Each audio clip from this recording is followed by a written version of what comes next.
le point de s'abattre sur eux. Je ne peux pas autoriser 30 millions ce soir, mais j'ai les papiers pour les 5 millions initiaux. Vous devez signer la confession, je veux dire, l'accord stipulant que vous accepterez le reste plus tard. Signe-le, Kyle, a ordonné Tessa. Prends le stylo. Ils ont tous les deux attrapé le dossier. Ils étaient si impatients. Ils n'ont même pas lu le texte. Ils voulaient juste voir les signes du dollar. Kyle a signé son nom avec une fioriture. Tessa a signé le sien de la main gauche, maladroitement mais lisiblement. Voilà, a dit Kyle en jetant le stylo sur la table. Fini. Maintenant, donne-nous le chèque. J'ai regardé les signatures. Elles étaient juridiquement contraignantes. Il venait de signer un document que Noah avait rédigé pour y inclure une clause admettant que le règlement était basé sur des preuves fabriquées et de faux témoignages fournis par les bénéficiaires. Il n'avait pas lu les petits caractères. Il ne le faisait jamais. Le chèque, a exigé Kyle en s'approchant. Donne-le-moi. J'ai attrapé mon sac. Je l'ai ouvert lentement. Je n'ai pas de chèque, Kyle, ai-je dit. Son visage s'est décomposé. Quoi? Je n'ai pas de chèque, ai-je répété, ma voix perdant son tremblement, revenant au ton froid et d'acier de la salle de conférence. Et je n'ai pas 30 millions pour vous. Et je n'ai pas d'excuses. Tu nous as menti. A hurlé Tessa. Salope. Je vais te ruiner. Non, ai-je dit. Tu ne le feras pas. J'ai sorti ma main du sac. Je ne tenais pas un chéquier. Je tenais une paire de lourdes menottes en acier. Parce qu'il est difficile de Twitter depuis un pénitencier fédéral. J'ai regardé le grand miroir sur le mur derrière eux. Maintenant, ai-je dit clairement. La porte de la pièce voisine s'est ouverte en grand. La porte de la suite s'est refermée avec un déclic, nous scellant tous les trois à l'intérieur d'une pièce qui sentait la lavande et une stagnation coûteuse. L'air était lourd, recyclé et chargé de l'électricité statique de la cupidité pure et non filtrée. Je me suis assise sur le canapé en velours, mes mains tremblant sur mes genoux. Le tremblement était faux, une affectation physique calculée que j'avais répétée dans le miroir pendant 10 minutes avant leur arrivée. Pour attraper un prédateur, il faut avoir l'air d'un animal blessé. Kyle et Tessa étaient assis en face de moi. Ils ressemblaient à des membres de la royauté en exil. Kyle avait desserré sa cravate, sa posture était détendue, ses jambes écartées dans une démonstration de domination qui me retournait l'estomac. Tessa était perchée sur le bord du fauteuil, son bras en écharpe, ses yeux parcourant la pièce, évaluant le nombre de fils des rideaux et le millésime du scotch sur le buffet. Alors, a dit Kyle, rompant le silence. Il a pris un gobelet en cristal et a fait tourner le liquide à l'intérieur. Nous y voilà. La puissante Diana Winfield, enfin prête à parler affaires. Je veux juste que ça s'arrête, ai-je dit, en gardant ma voix basse et fragile. Je ne supporte plus les notifications. Chaque fois que je regarde mon téléphone, quelqu'un me dit de mourir. Quelqu'un menace de brûler le siège. Tessa a souri. C'était le sourire d'un prédateur, montrant trop de dents. Le public est très passionné par la justice, Diana. Il n'aime pas les femmes qui abusent du pouvoir. Il n'aime pas les femmes qui blessent les mères. Je ne t'ai pas blessé, Tessa, ai-je murmuré. Tu le sais. Je sais ce que la vidéo montre, a-t-elle répliqué en se penchant en arrière. Et je sais ce que mes abonnés croient. La perception et la réalité. Tu m'as appris ça, Kyle, n'est-ce pas? Kyle a gloussé. C'est vrai. L'image de Mark est tout. J'ai pris une profonde inspiration, regardant mes mains. Je suis prête à répondre à vos exigences. Je veux régler l'affaire. Je veux que les vidéos soient retirées. Je veux que les armées de robots soient désactivées. Je veux que les poursuites soient abandonnées. Donnez votre prix. Kyle a échangé un regard avec Tessa. C'était un regard d'avarice partagée, une communication silencieuse entre deux personnes qui pensaient avoir juste gagné à la loterie. Eh bien, a dit Kyle en posant son verre, le prix a augmenté. Hier, 5 millions de dollars auraient peut-être suffi.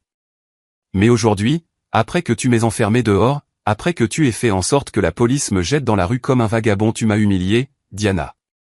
Ce genre de dommage est coûteux. Combien coûteux? Ai-je demandé.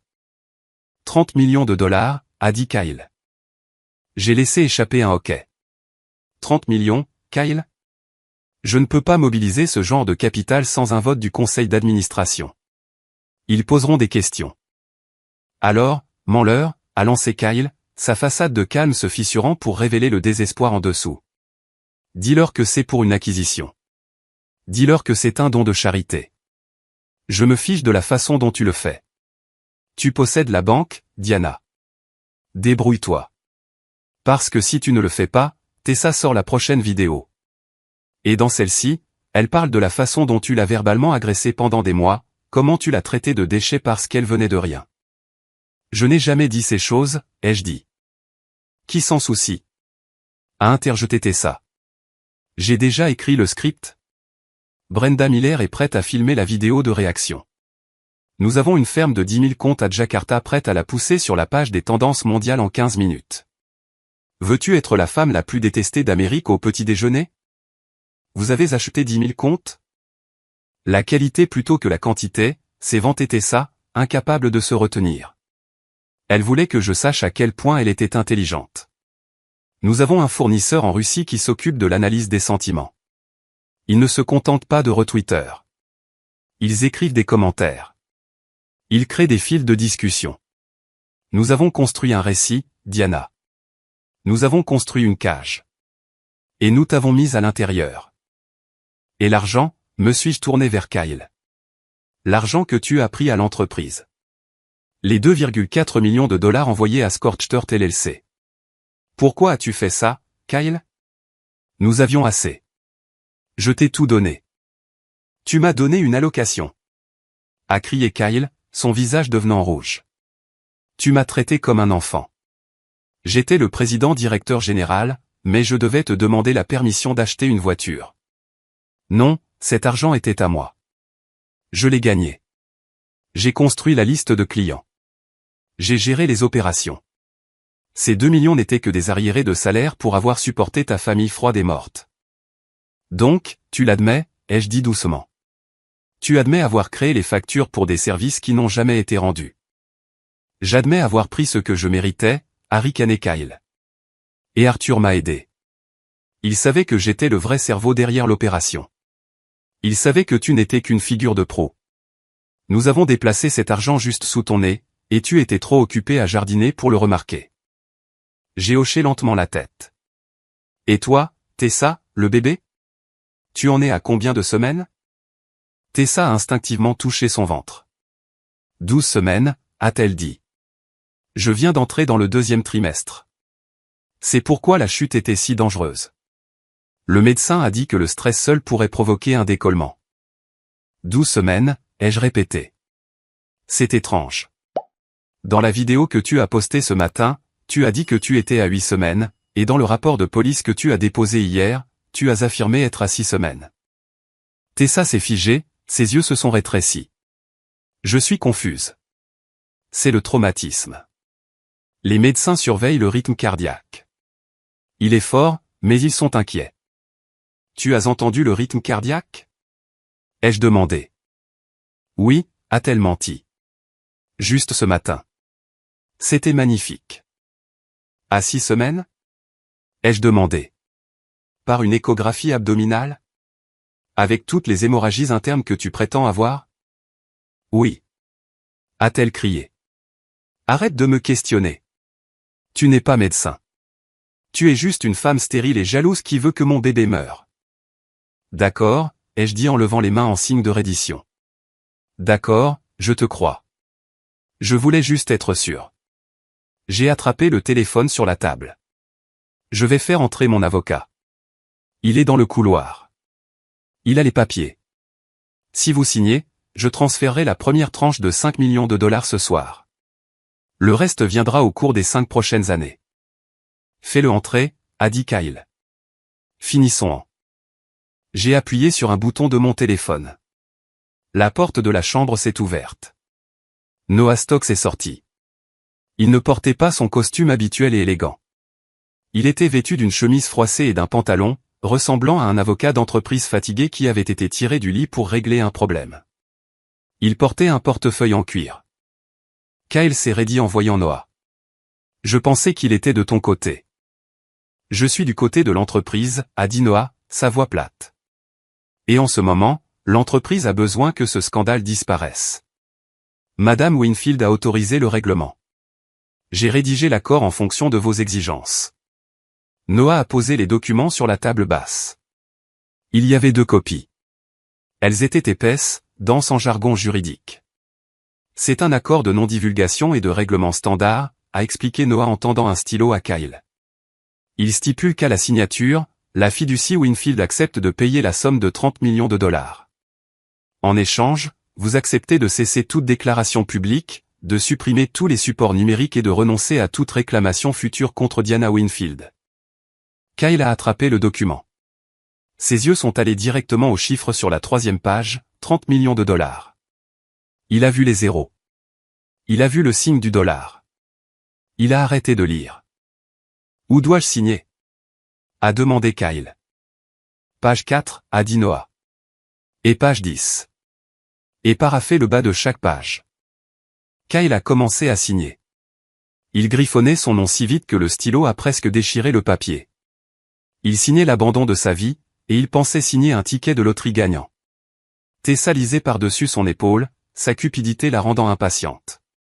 Dépêche-toi, Kyle. Je veux signer.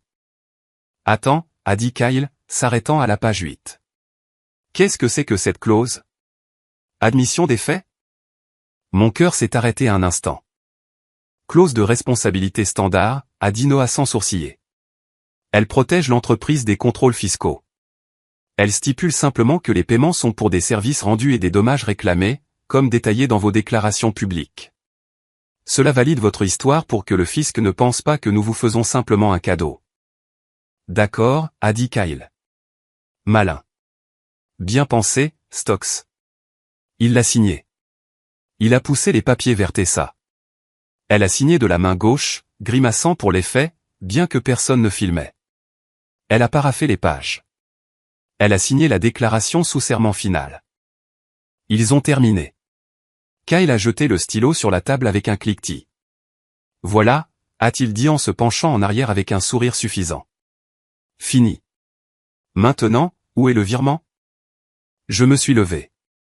La comédie était terminée. Le tremblement de mes mains a disparu.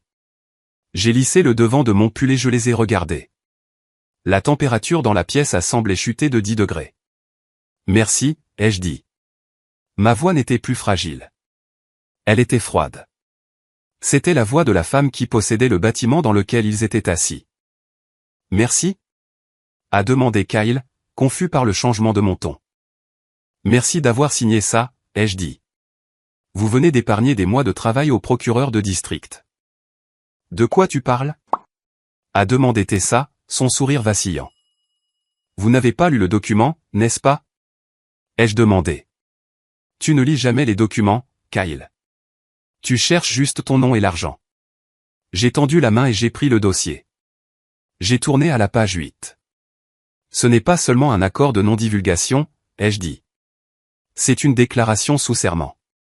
En signant ceci, et plus particulièrement la clause d'admission des faits, vous avez légalement attesté sous peine de parjure que les détails que vous avez fournis concernant la création de Scorchturt LLC, l'embauche de la ferme à robots à Jakarta et la fabrication des preuves de grossesse sont des descriptions vraies et exactes de vos actions. Le visage de Kyle est devenu blanc. Vous venez d'avouer, a dit Noah, sa voix perdant son ton fatigué pour devenir aussi tranchante qu'un rasoir, le détournement de fonds, la fraude électronique, le cyberharcèlement et l'extorsion. Et comme ce document a été notarié par un témoin, moi, il est recevable au tribunal comme une confession volontaire. Non, a murmuré Kyle. Il s'est levé, tendant la main vers les papiers. Rends-moi ça. Tu m'as piégé. Noah a reculé, glissant le dossier sous son bras. C'est déjà numérisé, Kyle. Le stylo que vous avez utilisé. C'est un stylo intelligent. Il enregistre chaque trait et le télécharge instantanément sur le cloud. Le procureur de district a reçu la copie numérique à la seconde où vous avez levé le stylo de la page. Salope! A crié Tessa en se jetant sur moi. Elle a oublié son bras cassé. Elle a oublié le bébé. Elle s'est déplacée avec la vitesse d'un rat acculé, mais elle ne m'a jamais atteinte. La porte du couloir s'est ouverte en grand. Marco est entré, suivi de 2 officiers en uniforme et d'un homme en trench coat que j'ai reconnu comme étant le procureur de district adjoint. « Asseyez-vous » a dit Marco. Sa voix n'était pas un cri. C'était un ordre qui vibrait dans le plancher. Tessa s'est figée. Elle a regardé Marco, puis la police. Elle s'est rassise dans le fauteuil, réalisant que le piège s'était refermé. « Kyle Mersey » a dit le procureur adjoint en s'avançant avec une paire de menottes. « Vous êtes en état d'arrestation pour vol qualifié, détournement de fonds d'entreprise et extorsion. » Kyle m'a regardé. Ses yeux étaient écarquillés, remplis d'une terreur que je n'avais jamais vue en lui auparavant. « Diana » a-t-il plaidé. « Diana, s'il te plaît.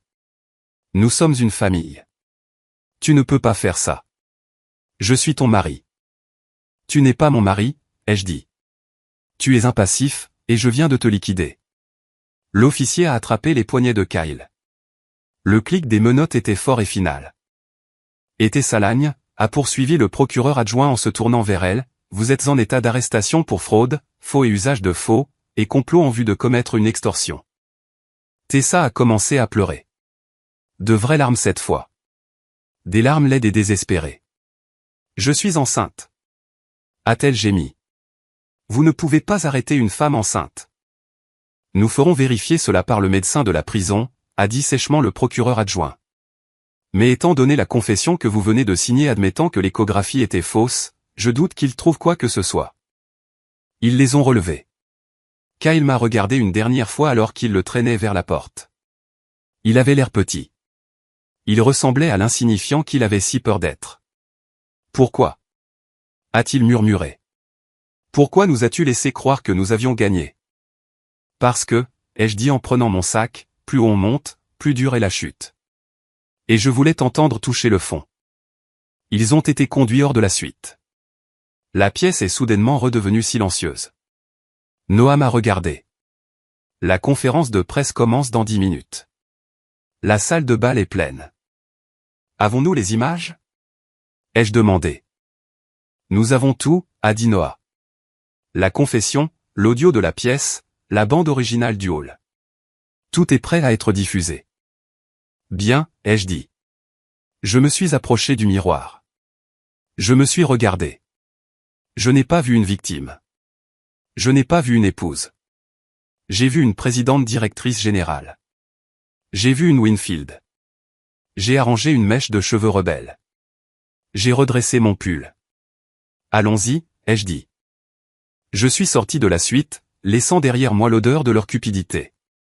Je me suis dirigé vers l'ascenseur qui m'emmènerait à la salle de bal où le monde attendait la vérité. Le bruit à l'extérieur de l'hôtel Greyburn n'était pas le son d'une ville. C'était le son d'une bête.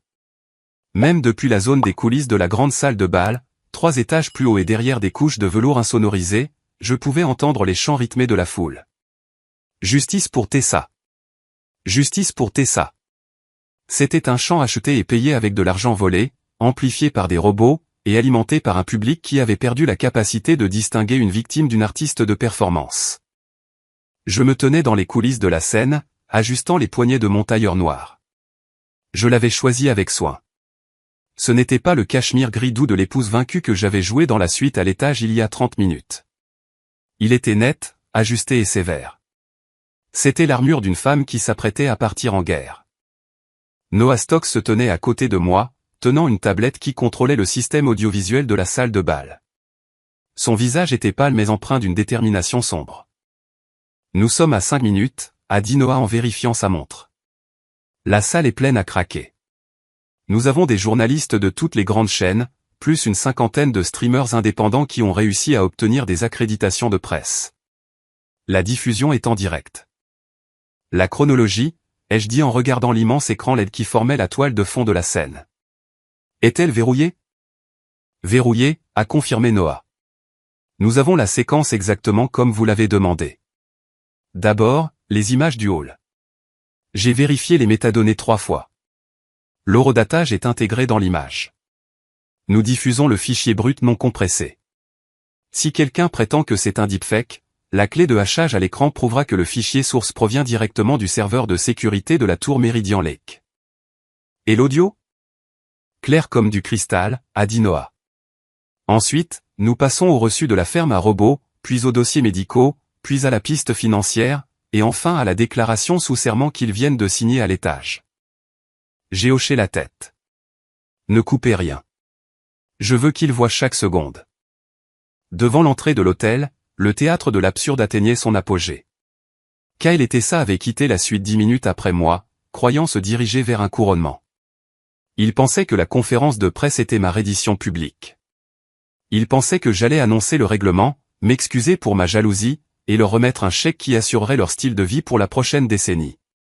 J'ai regardé le flux de sécurité de l'entrée principale sur un moniteur fixé au mur. Une limousine noire s'est arrêtée.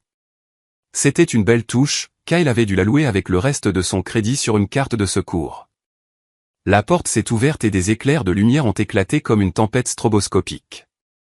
Kyle est sorti le premier. Il a salué la foule, son visage arrangé en un masque de bravoure solennelle. Il a tendu la main dans la voiture et a aidé Tessa à sortir. Elle était en fauteuil roulant. J'ai laissé échapper un rire court et froid. Elle peut marcher parfaitement, ai-je dit.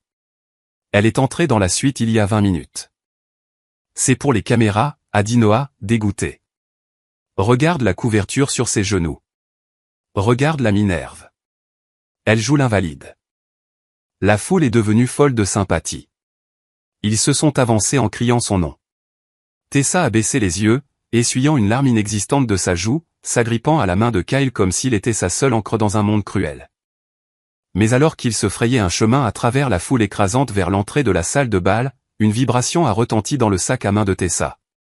Je savais ce que c'était parce que je surveillais le clone de son téléphone. C'était un message texte de Brenda Miller, l'influenceuse de seconde zone qui avait déclenché la tempête virale, je me retire. Mon avocat dit que c'est de la diffamation. À moins que vous ne viriez 50 000 $ supplémentaires dans les 10 prochaines minutes, je publie une rétractation. Je ne veux pas aller en prison pour vous. Sur l'écran, j'ai vu Tessa vérifier son téléphone. Son pas a vacillé. Elle a attrapé le bras de Kyle, le tirant près d'elle. Son murmure a été capté par les microphones directionnels à longue portée que les équipes de presse utilisaient, bien qu'ils ne pouvaient pas encore distinguer les mots. Brenda change de camp, a sifflé Tessa, les yeux écarquillés de panique. Elle veut 50 000 $ où elle parle. Kyle n'a pas perdu son sourire. Il a salué une caméra, se penchant pour murmurer entre ses dents. Ignore-la. Elle bluffe.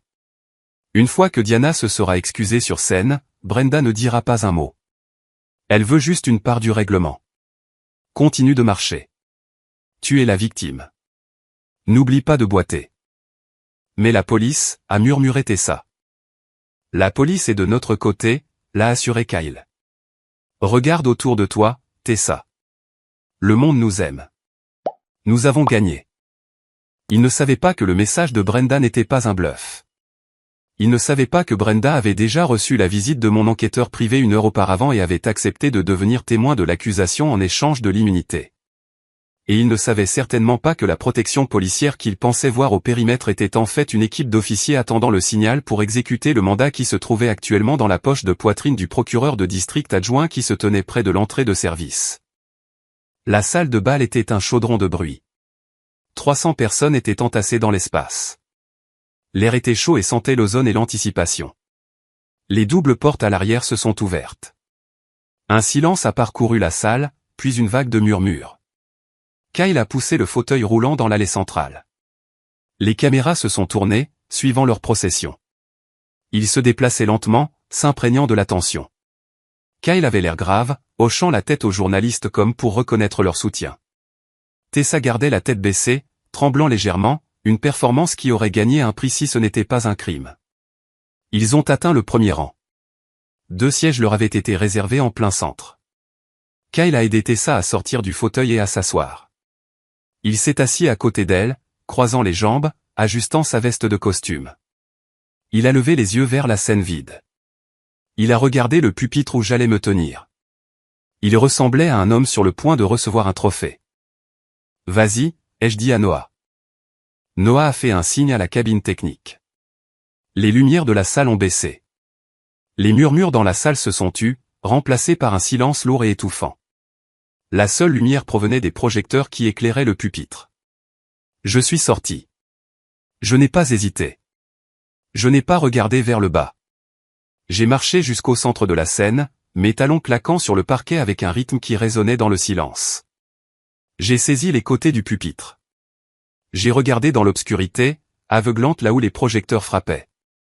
Mais je pouvais les voir.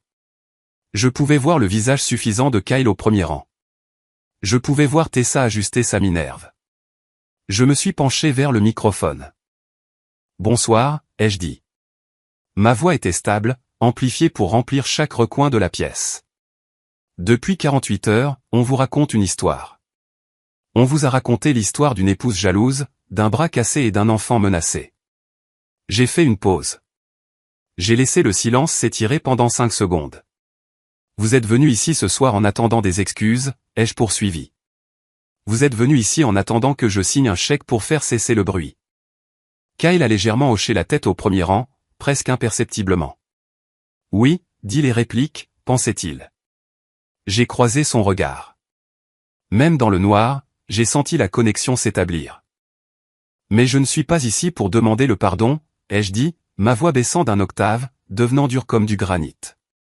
Je suis ici pour présenter la vérité. Le sourire de Kyle a vacillé. Il a décroisé les jambes. Il s'est redressé. Ce n'était pas le scénario. Ce n'était pas l'épouse soumise qu'il avait intimidée dans la suite à l'étage. Il a regardé sur le côté de la scène. Il a vu Marco se tenir là. Marco ne portait pas son costume habituel. Il portait un gilet tactique par-dessus sa chemise. Il ne se tenait pas au repos. Il se tenait les bras croisés, fixant directement Kyle, et il tapotait son oreillette, parlant à quelqu'un sur un canal que Kyle ne pouvait pas entendre. Kyle m'a regardé à nouveau. Une lueur de peur authentique a brillé dans ses yeux. Il a attrapé la main de Tessa, la serrant fort. Quelque chose ne va pas, je l'ai vu lui articuler. Quoi que vous pensiez savoir, ai-je dit à la foule, est sur le point de changer. Parce que les mensonges peuvent faire le tour du monde pendant que la vérité met ses chaussures. Mais la vérité est enfin arrivée. J'ai levé la main droite et j'ai claqué des doigts. C'était un son sec et théâtral. Derrière moi, l'immense écran a explosé de lumière. Le texte sur l'écran était blanc sur fond noir, haut de 3 mètres, Tour Meridian Lake. Image du hall. Non monté. Horodatage, hier, 12h14. Un souffle a parcouru la salle. Kyle a commencé à se lever. Non, a-t-il dit, sa voix se perdant dans le bruit soudain. Non, tu ne peux pas montrer ça. Regardez attentivement, ai-je commandé à la salle, l'ignorant. La vidéo a commencé à jouer. L'immense écran LED derrière moi ne se contentait pas d'afficher une vidéo, il affichait la fin d'un mensonge. Les images étaient en haute définition, dépouillées des modifications manipulatrices que Tessa avait appliquées. Sur l'écran, l'horodatage indiquait 12h14. L'audio était clair. Tu es une parasite, Diana. La voix de Tessa a retenti dans les haut-parleurs de la salle de bal, stridente et haineuse. Le public a regardé, stupéfait, la Tessa à l'écran se jeter en avant. Il n'y avait aucune provocation. Il n'y avait aucun ordre de ma part. Il n'y avait que de l'agression pure et sans mélange. Elle a levé la main pour frapper. Et puis Marco a bougé. À l'écran, Marco n'a pas attaqué. Il est intervenu avec la précision d'une machine. Il a attrapé son poignet. Il ne l'a tordu que lorsqu'elle a essayé de lui griffer le visage avec son autre main. C'était une technique de maîtrise défensive de Manuel. La vidéo s'est terminée. L'écran est devenu noir. Le silence dans la salle de bal était lourd, le genre de silence qui précède une tempête. 300 têtes se sont tournées de l'écran vers les 2 personnes assises au premier rang. Kyle était figé. La bouche de Tessa était ouverte, son bras blessé oublié sur ses genoux. C'est un deepfake, a crié Kyle en se levant. Sa voix s'est brisée, trahissant sa panique. Elle l'a truqué. C'est de l'intelligence artificielle.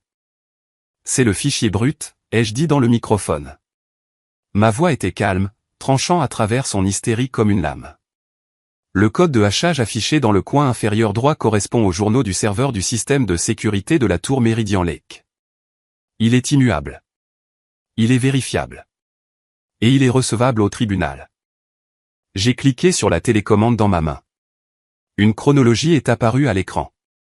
Elle montrait la seconde exacte où Tessa a initié l'agression, suivie d'un deuxième horodatage 3 heures plus tard.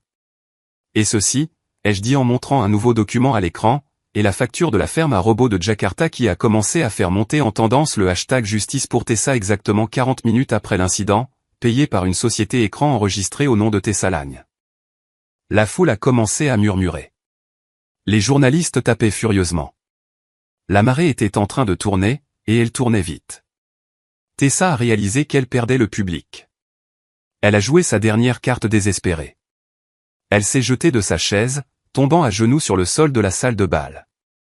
Elle essaie de tuer mon bébé, a crié Tessa, se lamentant devant les caméras. Je suis enceinte. Je suis enceinte de 12 semaines et elle veut le tuer.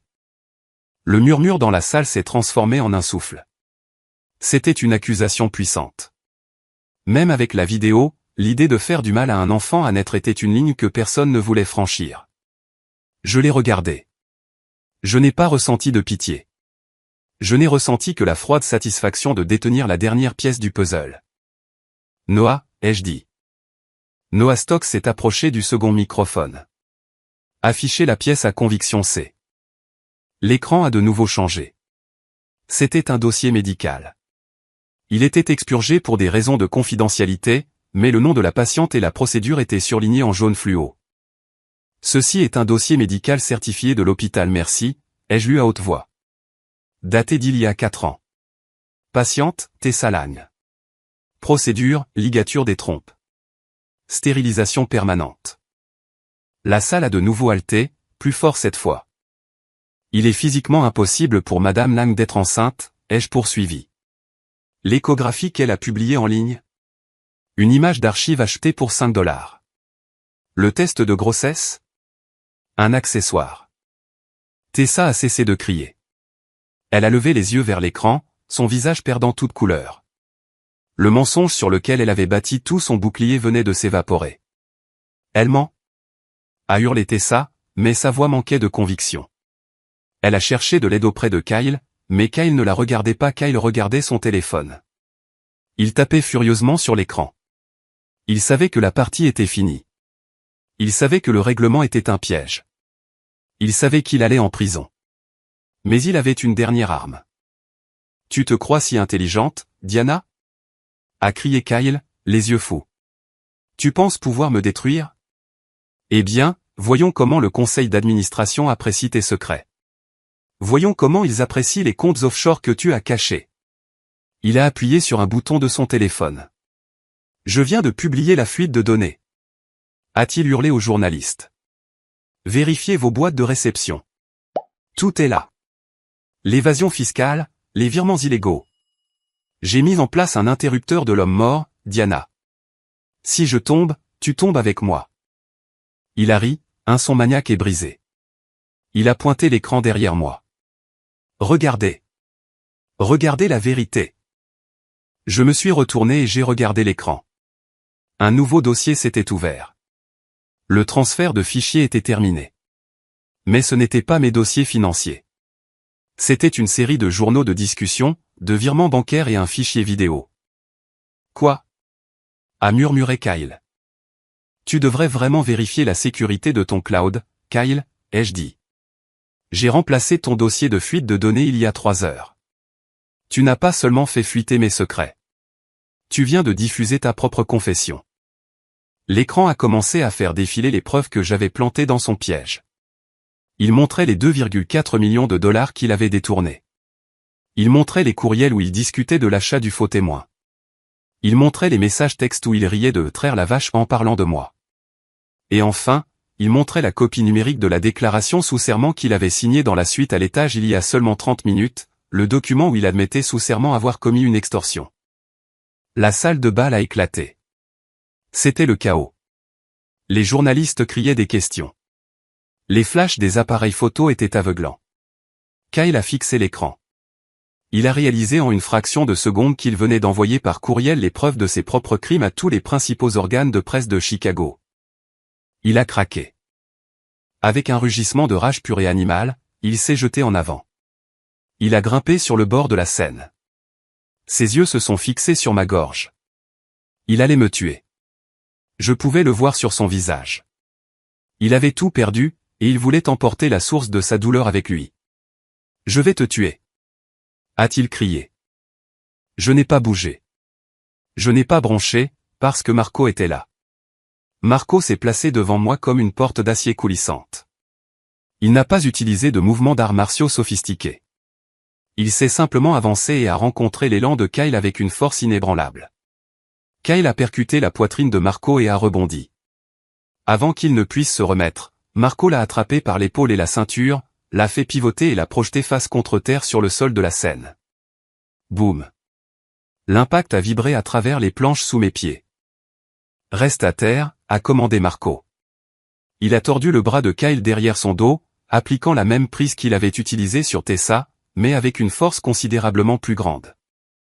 À ce moment-là, les doubles portes sur le côté de la salle de bal se sont ouvertes en grand. « Police !» a crié une voix. Personne ne bouge.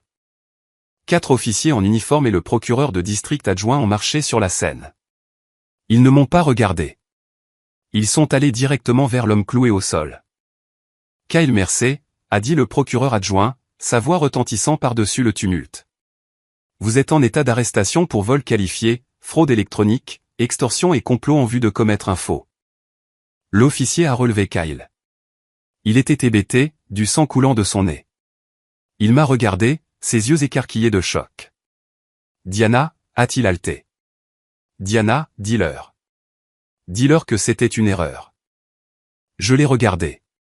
J'ai regardé l'homme avec qui j'avais partagé un lit pendant 3 ans, l'homme pour qui j'avais cuisiné, l'homme avec qui j'avais essayé de construire une vie. C'était une erreur, ai-je dit. T'épouser a été la plus grande erreur de ma vie. Mais je viens de la corriger. Les menottes ont cliqué. C'était un son sec et métallique qui signalait la fin d'une époque.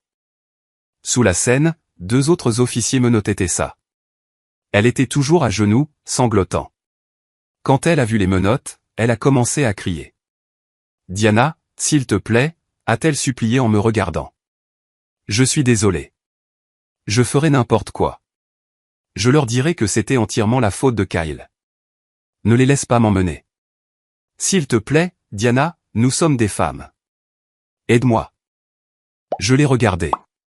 La foule s'est tue, attendant ma réponse. Il voulait voir s'il me restait un peu de pitié. Je me suis penché une dernière fois vers le microphone. « Tu voulais un public, Tessa », ai-je dit. « Tu voulais être une star. Eh bien, maintenant tu es le personnage principal d'une fable morale. C'est le prix à payer pour transformer la vérité en divertissement. » La police les a emmenés. Kyle criait des obscénités. Tessa se lamentait. Ils ont été sortis par la sortie de service, les flashs des appareils photo les poursuivant dans l'obscurité d'une voiture de police. La salle de bal était à nouveau silencieuse, à l'exception de la frappe frénétique des journalistes. J'ai regardé Noah. Il a hoché la tête. Je me suis retourné et j'ai quitté la scène. J'ai ignoré les questions criées par la presse. « Madame Winfield, comment vous sentez-vous ? Que arrivera-t-il à l'entreprise ? Allez-vous poursuivre en justice ? » Je me suis dirigé directement vers l'ascenseur de service au fond de la salle. Marco est entré le premier, tenant la porte. Noah a suivi. Je suis entré. Les portes ont commencé à se refermer. Le bruit du cirque à l'extérieur, les cris, les caméras, le chaos, a été lentement coupé. L'espace s'est rétréci. Une fente de lumière est restée, puis a disparu. L'ascenseur s'est scellé avec un doux carillon. Le silence était absolu. C'était frais et calme.